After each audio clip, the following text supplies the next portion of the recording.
Ladies and gentlemen, welcome. And we are going from crowdfunding to crowdfunding. But this time, we're taking a slightly different spin on it. We are going from equity crowdfunding to product crowdfunding. And to help us understand product crowdfunding, we have a very, very special guest. And our guest is Narek. He is the CEO of the Crowdfunding Formula, a leading international crowdfunding marketing agency. He has managed hundreds of these campaigns through Kickstarter, Indiegogo, and all with actually a 100% flawless funding success rate. And guess what? He's reached the million mark not once, not twice, but actually multiple times, often setting records in the process. You might have heard of Bionic Gym, the 3.9 million record-breaking fitness campaign, or Volterman, the 2.9 million, I think, wallet. He's written his own book, 57 Secrets of Crowdfunding. He'll share probably not all 57, but a few here and there. He's been at TEDx, Forbes, Bloomberg. Basically, you're looking at a true crowdfunding expert, basically globally. So, Narek, thank you for taking the time out of your busy day, and welcome. And please talk to us and teach us the hidden ninja secrets of crowdfunding. Wow, that was like, one of the best introductions I've ever had. So, hey guys, I'm gonna share my screen. One sec, and we'll start.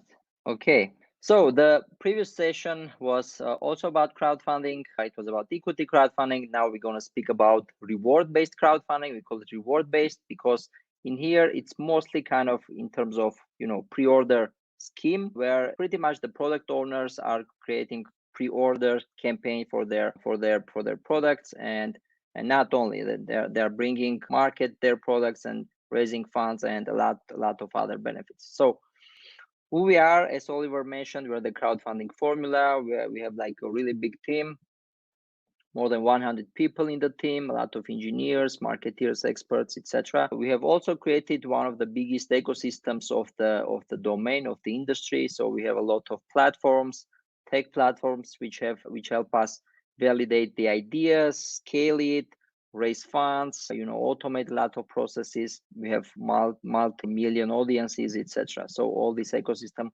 help us raise a lot of funds, and we have done a lot of million-dollar campaigns. You might have seen some of these campaigns. We have done actually more than 15 times. And let's start. Today we're going to speak about crowdfunding, about some of the hacks, some of the secrets, some of the backstage stuff. So I'm sure you know about crowdfunding, how it emerged, and what is it at this stage. And many tech products currently coming to life through crowdfunding, right? So I'm sure you have heard about Oculus, and this once was a crowdfunding campaign. Pebble watches pretty much introduced smartwatch into the world. Saunders bike, they pioneered in e-biking, electric biking, etc. So reward-based crowdfunding and Kickstarter is some kind of associated with kind of tech products, but it's not always the case. And there are many cases where you don't have to have tech product. Doesn't have to be blockchain, AI, VR, or AR, all these sexy words. And I just love this example to show. And this, when the mother was changing the diapers, the kids were putting their hands in places where they shouldn't be. So he created this kind of blocking kind of fabric, right? And this was a massive hit and raised $120,000. Super simple thing, no any tech, just one attachment, and the hands of the kid, as you can see, is in the air, and the mother can change the diapers. So a very simple thing, but this solves apparently a kind of a big problem for mothers who have experienced that. And why I'm bringing this example to show you that a very simple life, very simple products that are making the life even just a little bit better off can become super popular in crowdfunding area, right? So you just look around to see what problems are there, and you can come up with some brilliant. So about a couple of words about statistics, which is not that exciting because many campaigns have been launched, but actually 70% don't reach to their goals, right? So on average, like successful campaigns are raising from $20,000 to $25,000 on crowdfunding. but 70% don't reach to their goals, and only 1% raise more than $100,000, and only 0.1% raise more than $1 million. So it's really super difficult, but we have done this more than 15 times, and we have done many campaigns which raised more than $100,000. So we're going to teach you the exact methodology, the exact tips and tricks that we are doing to become in so small percentage of these statistics, right? And you can pretty much take it and replicate all these strategies. Okay, so first of all, I know that when we're speaking about crowdfunding, most of the people are underlining this funding element more than the crowd element.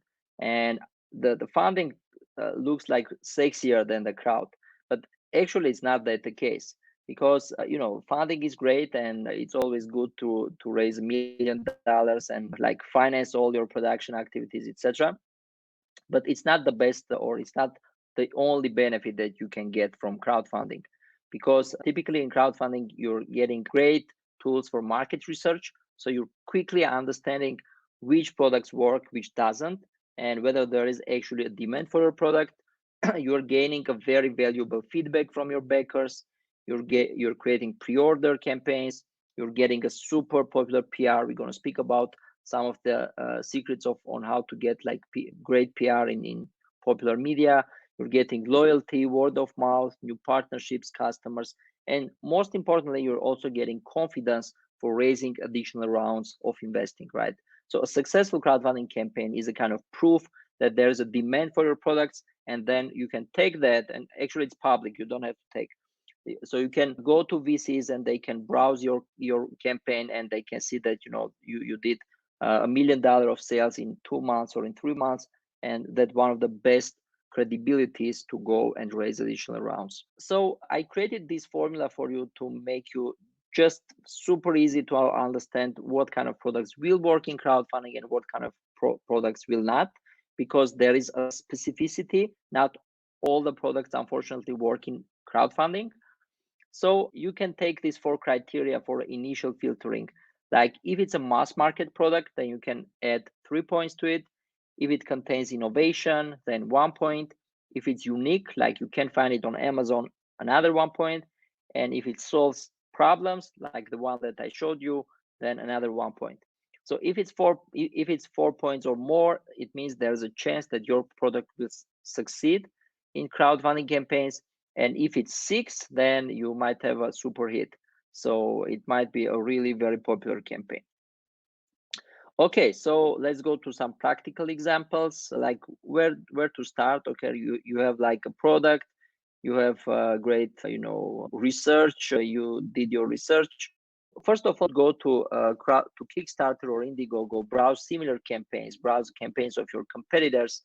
And there is this extension which is called Bigger Cake. You're installing this Bigger Cake extension, and it shows you the amount of funding daily basis of all your competitors.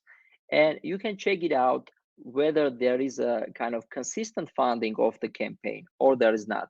Like this is an example of consistent funding. It means that the audience of the platform likes the product, and the product is attractive to Kickstarter audience, which means they're like consistently funding every day, right?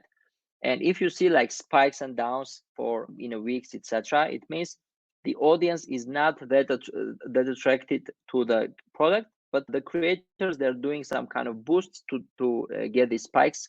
And your goal is to search on Google on these specific days to understand what basically they did to get a big spike. Maybe it was media coverage, maybe it was an influencer post, etc. So if that worked for this campaign for your competitor, it might work for you. But of course, at the end of the day, if you see this kind of graph, that means you're on the right track. So the main secret of success in crowdfunding, and the main secret behind these $1 million campaigns that you can see on crowdfunding platforms, is the preparation, is the homework. Nothing works on its own. There is no kind of percentage of luck, maybe very small, but all these campaigns are very carefully prepared, and they did their pre-launch. So essentially, a crowdfunding campaign is divided into pre-launch and post-launch. And pre-launch is about 90%. So the importance of the success is 90% pre-launch and maybe 10% post-launch, right? So if you did your homework very right, it means that you have all the chances to just, smash it. So this is why we're going to speak mostly about pre-launch in this presentation. And as it says, 90% of your success is preparation. You need to start 3 to 4 months before your campaign because it really takes time to be ready. Don't go there alone because there's a lot of work to do, as you'll see. And you need to, gather your team, try to pitch it around, get some at least 5-6 people to be responsible in very different domains. So what you are doing for your pre-launch is 3 main things, right? And this is exactly what we are doing.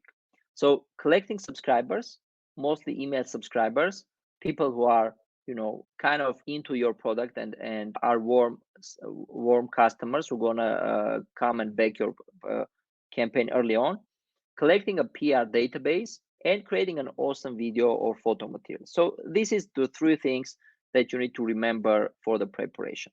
Then let's open each of them and see what kind of secrets are there.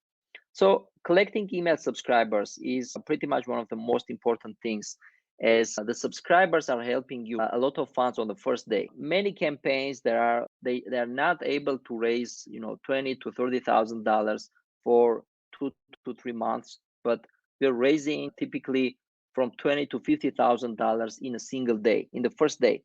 When our campaigns are launched, you can follow, and typically they are raising like more than $20,000.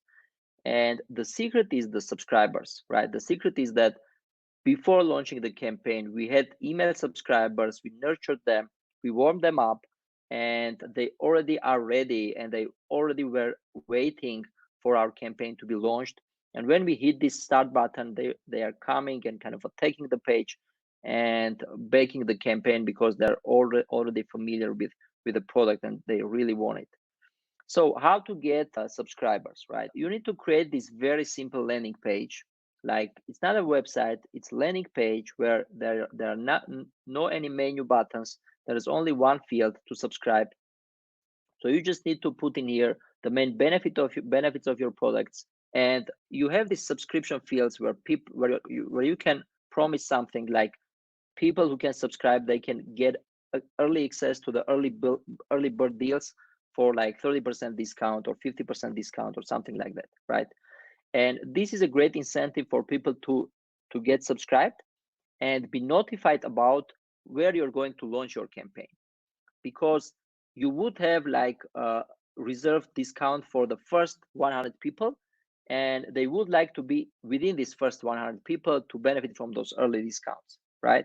So this is the incentive for people to subscribe. And you should drive traffic mostly from Facebook ads because that's the cheapest way to find the relevant traffic. So you're driving traffic from Facebook ads to your landing page and then checking your conversion rates to entice them to subscribe. So, and now some advanced stuff. So this is what most of the people know, but this is what they don't sometimes know and sometimes do. When they are subscribed, you need to create another channels to send them information. So that's the key, right? Why? Because whoever is using newsletter marketing and whoever is using email marketing knows that email marketing is a great way, is one of the best marketing channels, but typically the open rate sucks. And you would have like 30 to 40% open rates, and that even in the best scenarios. And it means that most of the people won't even know about your launch. So what you would need is to have another channels of information to send information to your subscribers.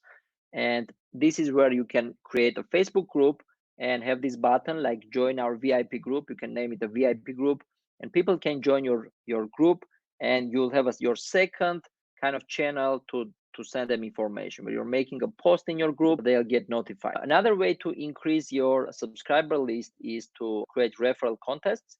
So whenever people are subscribing in our landing pages, a pop-up appears which says, okay, great, you have subscribed, that's cool, but now you can get even cooler, you can get even greater benefits. And here's what you should do. You should invite your friends, and you'll get additional like 10% more discount than everybody else.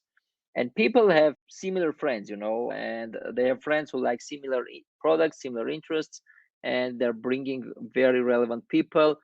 And with the right campaign, you can literally double your list. So this is a table that you can save. It says how many subscribers you need for a successful launch, and it typically depends on your on your ticket price of the product, right? The cheaper is the product, the less subscribers you would need, and vice versa. If you have like electric bike, which is $2,000, you would need like more subscribers, because it will take more time for people and more people to be nurtured and warmed up, so you get subscribers to come and back your campaign. And a couple of important stuff: email subscribers are not only for email marketing, right? So you can do here are a couple of things what you can do with your email subscribers. And all those tricks and tips are not only for crowdfunding. Of course, you can use them in digital marketing, or you can use to market your campaigns as well, your products in other platforms as well. So first of all, if you have subscribers, email a link of a chatbot to your subscribers. So we're sending a link of ManyChat, so people click and they're subscribed for our messenger chatbots or other chatbots. And as I said, this allows us an opportunity to send them a message through other channels. So if for some reason our email is ended up in spam or in promotion, and we don't have a chance to send information to those people, then we have a chatbot. So we can send them with chatbot and they'll get it. So as I said, email a link to connect to your VIP group, send your Facebook and Instagram pages. You can create custom audiences from your subscribers. You can send calendar invites to your subscribers, right? This is kind of one of the secrets that we're doing. It actually is a kind of gap, I would say, that you can use. So you can send invites to your subscribers with the exact date of your launch, and they'll get a notification in their email live where your campaign is live already. Okay, so this is about subscribers, about email subscribers. Then the second domain, as I said, is PR and influencer databases. So what you would need is to collect a database of relevant influencers, journalists, and bloggers, and you can use many tools for that. So those tools, I'm not going to go one by one because there are many of them. And those tools, just for you to know, there are these type of tools which are not kind of hacking the emails, but kind of scraping the internet and trying to find whether this journalist has shared their email publicly or not. So if you're stumbling upon a relevant article and you want to find the author, and you need some contact information of the author to send them some information or press kit, these tools will help you find very easily almost anybody's emails or contacts. Then the third domain is the video production and content creation. Video is really very important. You need to create about 2.5 minutes and try to make it not boring. Like if you don't know any scenario and have no clue how to go, showing the problem, then a solution is a typical type of videos that you find in crowdfunding areas. You need to make it shareable, so embed some humor in there, show the team and make it more transparent, as people want to know who is behind the campaign. This is a kind of mandatory thing.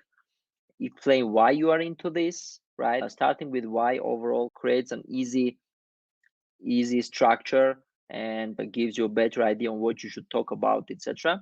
And at the end with a clear call to action. So many people forget about this, implying that people understand what to do next. It's not always the case. So you need to have a clear call to action and direct people to go and back your projects. Next, campaign goal amount. This is also an important stuff. People typically don't know how much goal to put with their campaigns. Like, should you put $10,000 as a goal, or should you put $1 million as a goal? You might have $1 million in your mind or your internal goal, but here's what will happen. So you see these two campaigns. One of them raised $153,000. The other one raised $173,000. So almost the same amount of money, right? So, but one raised 39% of its goal, and the other one raised 1,157% of its goal. So actually, they raised same amount of money, but the trick in here was that the second one put their goal amount pretty low, and this is why it make it a bit more clickable. This is called a green bar effect, where you see the green bar field, and it makes people come to that more effectively than to the other one.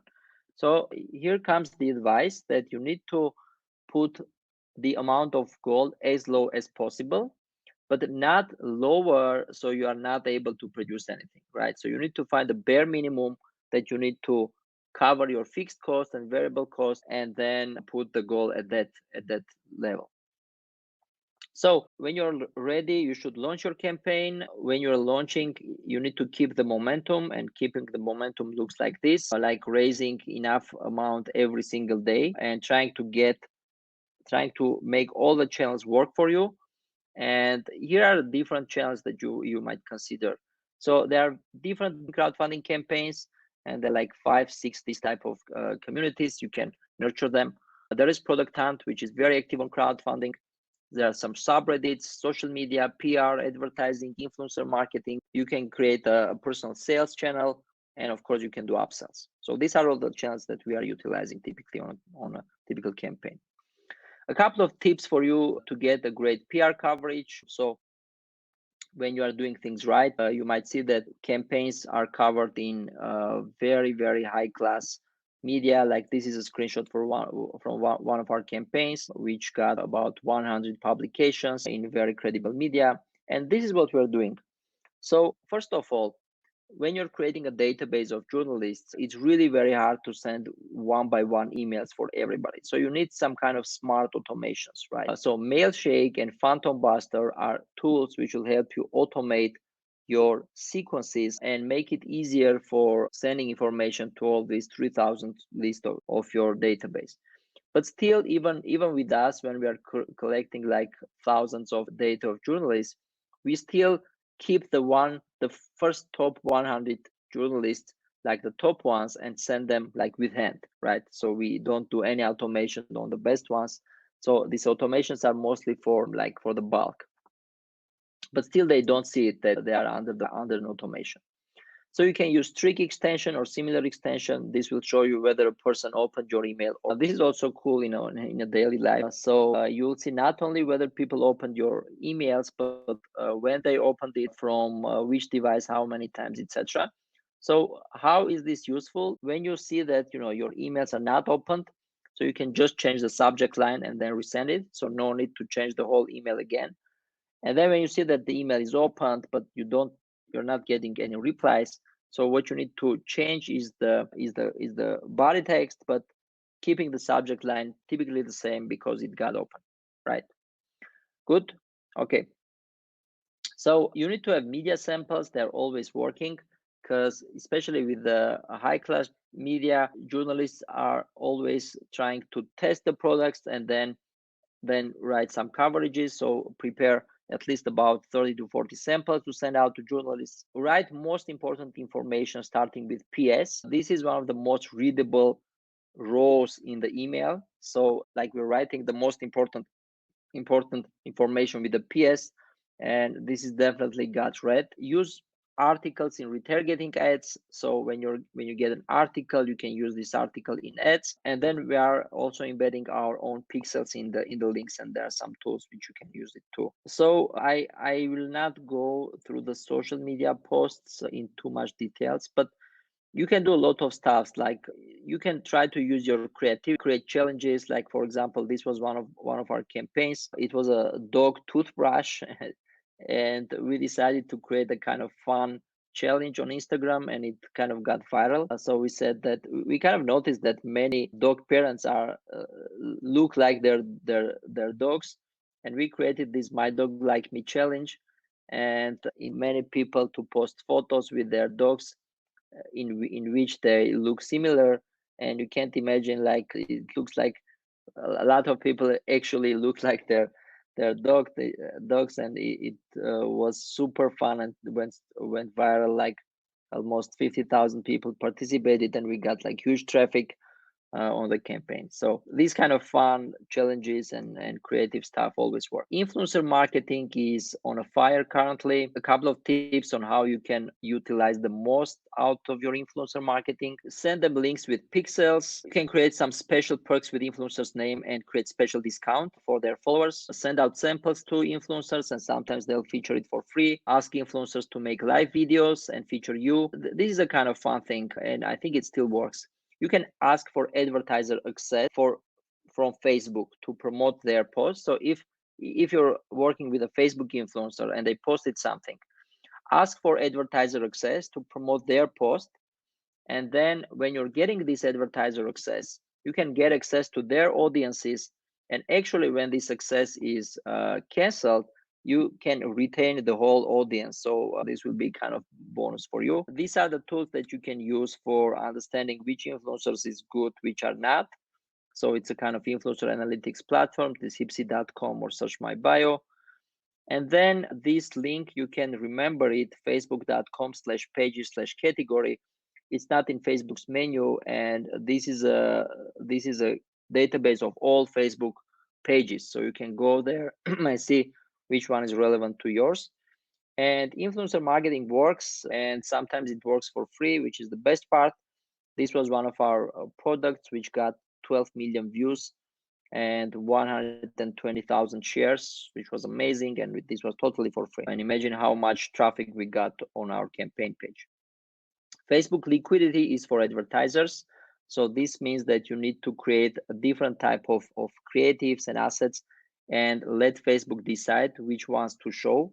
And this typically works the best. So Facebook knows which people love videos and which love banners, etc. A couple of tricks to kind of game the Facebook ads if you're getting blocks. There are some certain words which Facebook for some reason blocks and don't like for example, mask. And if you're writing a mask, it gets blocks. Try to change the background and try to change the contrast of your word and the background, and it will get approved. Like in here, if you're writing with white letters in a purple background, in a pink actually background, this is getting red on Facebook algorithms. But if you're writing with a darker, like dark purple, it doesn't get red, right? So it's about contrast. If you're decreasing the contrast, the algorithms won't read it. A couple of tips. So what we are doing, we're driving traffic from Facebook and Google to our landing pages, and Facebook and Google are the best areas to find the relevant traffic. And then we're retargeting them into Snapchat, Pinterest, and Reddit, because we have their pixels. It's called pixels, which you're embedding these shortcodes in your website, and then you can retain those audiences in everywhere. Yeah, and this pretty much it was it. And the last thing I wanted to tell is that you need to be creative and think out of the box always, because all the campaigns are different. And our company's name is Crowdfunding Formula, but actually the formula is that there are no any formula which works for most, right? And the formula is to customize every single campaign. For example, for one of our campaigns, it was a very expensive e-bike created by a former Harley Davidson engineer. And in the first 15 days, nothing was working for us. Like all the promotion, all the channels, all the tricks that I told you, nothing was working. And everybody was recommending us to decrease the price. And the price was $3,500 of the bike. And we decided to go to a risk and do some risky, crazy stuff. And instead of decreasing the price, we said explicitly that we're going to increase the price every single day. And at 11:59 PST, we're going to increase the price every day, like for 11:59. And then we did it, like for small amounts, we started to increase the price. And people kind of thought this was a marketing trick. But then after second day and third day, they understood that every day is pretty much the best day to get the bike. And then we got like a big spike, and then we raised $1.4 million campaign in the second remaining time that we had. So that was it. Hope you took something relevant and important for you. You can follow me on LinkedIn. Any question, hit me up in social media. Yeah, and if you have any question, we'll be happy to. Amazing, beautiful, wonderful. It's very insightful. And during the presentation, I said some singular slides. included so much value, more than perhaps like a 30-minute presentation by itself. Good. These hacks that you guys have figured out are truly special, because it really is sort of the Pareto principle, that the 20 produces like the 80% of the results. And when you find these little hacks and these things that work repeatably, you are done and gone, basically lapsing your competition. So let me go Absolutely. really quickly to, first of all, obviously a bunch of comments about how informative and helpful your presentation was. So definitely we will also drop your LinkedIn and the website for TCF in the chat so people can follow up. And we do have a few questions here in the Q&A box. So the first one is I think that's like the classic question for everyone involved in crowdfunding, and that is Kickstarter versus Indiegogo. Yeah, that's the number one question actually. No, actually the number one question is, can I take the funds and run away? And then and then the second comes Kickstarter versus Indiegogo. So it depends on the product actually. Both platforms are great, and you need to do some research. Some products work really well on Kickstarter, some products work well on Indiegogo. Like typically the mobility type of products like electric bikes and this kind of stuff, you'll see more successes on Indiegogo. And the audience are more inclined to back this type of campaigns. And on Kickstarter's audience is more kind of design oriented. So they like beautiful design. They like tabletop games. And if your value proposition is the design, then you need to go to Kickstarter. Awesome. Actually, there is a question. I didn't want to bring it up, but since you mentioned that number one most asked question, people asked more kindly, but are there any penalties for not delivering on time? By that, they presumably mean that if you say you will ship in June and something goes bad in the production, will you get penalized if you ship in maybe August? I would say that almost nobody ships on time, fortunately. Almost nobody, no any campaigner. And that understandable if you're keeping it super transparent, right? Because most of the campaigners are producing something for the first time, and mass producing a hardware product is super difficult. And in a lot of times shit happens and you're facing some difficulties. So it is okay to have some kind of delay, right? It is okay. It is not okay to keep it as a secret, or it is not okay to mispromise something and then at the end of the the period and say we're not managing it, etc. So the secret is keep it super transparent. If there are problems, share the problems. You'll surprisingly find some support with the bakers, and they'll try to offer their help to you. But don't try to get calm, and if people don't get information from you, they're going crazy. Awesome. The next question is directly relevant for you and TCF. So do you have sort of like a minimum campaign target for somebody to start working with you? Like if this person presumably has an idea and wants to go the crowdfunding route, so what requirements do you have to take somebody on and help them with their campaign? Yeah, so you need to be at the prototype stage. So it doesn't have to be just an idea in the air. You need to have at least some kind of working prototype to have the main functionality of your claim. Then we have this methodology where we are kind of testing and understanding whether this product will raise, how much is the potential for this product to raise in crowdfunding areas. And it well, it's our own methodology which we're using and we have already got pretty experienced in that. We typically look for campaigns more than $500,000 to $1 million, right? So we're working in a very niche only with these big campaigns. Yeah, but if we also don't work with the campaigns, there are like many tips and many other agencies that can support.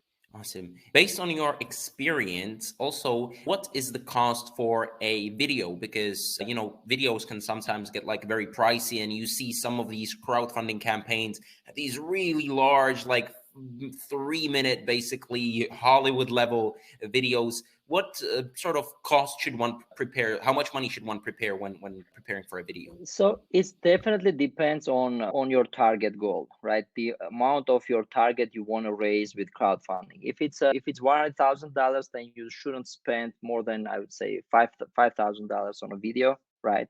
But if you're going all in, if you want to raise $1 million, in Kickstarter or in Indiegogo, then we're typically recommending to spend about from $15,000 to $20,000 because it's really worth to. And when the video is really high quality, it creates these high conversion rates, and is typically an asset which you can use for more than 3 years. So it's not only for crowdfunding.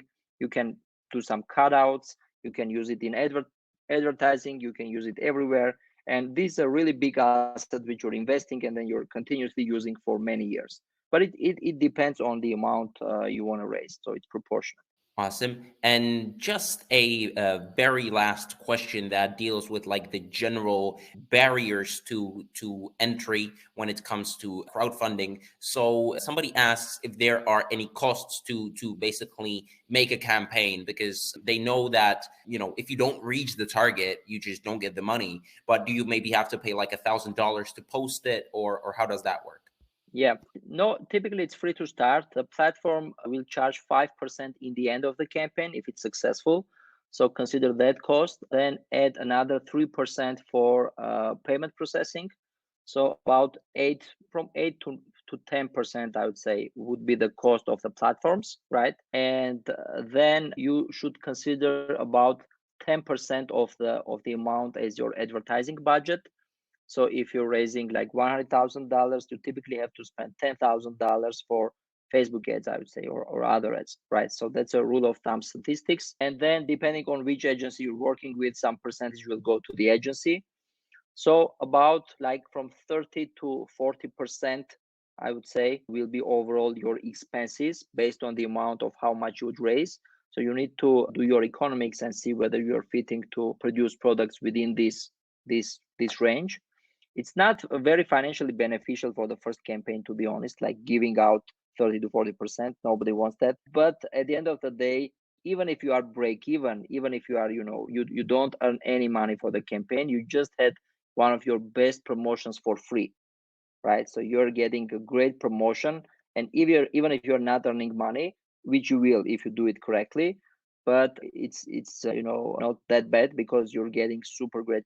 Amazing. Well, Narek, that will about have to wrap it up because we have just reached our time. So first of all, again, thank you for a wealth of insight. We will drop your info, your email, your website into the chat so people can reach out. And once again, thank you for your time. It's been truly, truly wonderful.